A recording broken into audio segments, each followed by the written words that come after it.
跟住我哋就講點去擺脫呢個弱者氣息嘅3樣事。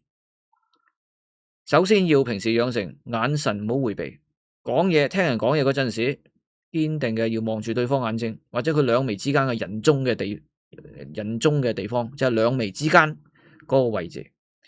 唔接受就唔接受，唔需要去討好，直視對方就係最強大嘅表達。唔需要多，唔需要掘住，唔需要用怒氣啊。平時穩陣沉着就得啦。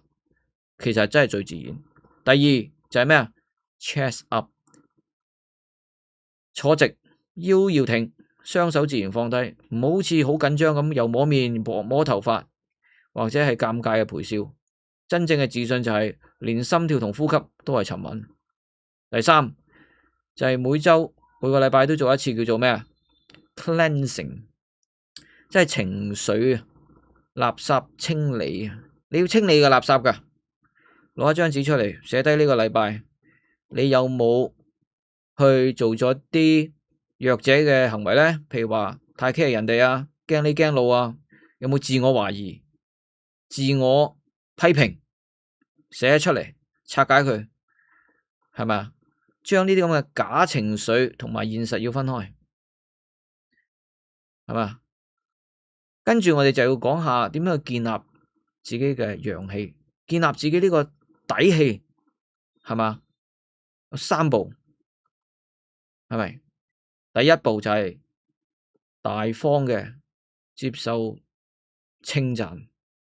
第二，言語要有底氣，唔好成日講 sorry， 唔好意思。第三，每日要對住塊鏡，係嘛？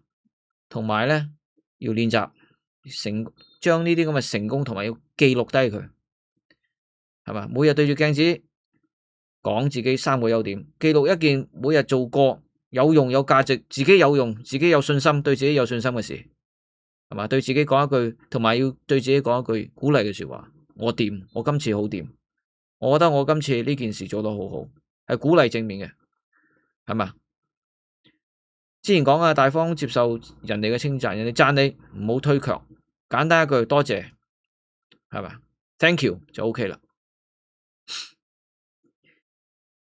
每天要有自己嘅呢個信念要堅穩，係嘛？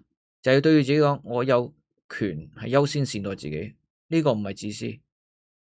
接受唔到真實嘅我，本來就冇可能會同我長久相處。你點諗係你嘅事，呢個就係好有力嘅，係嘛？培養自己信心強大部分。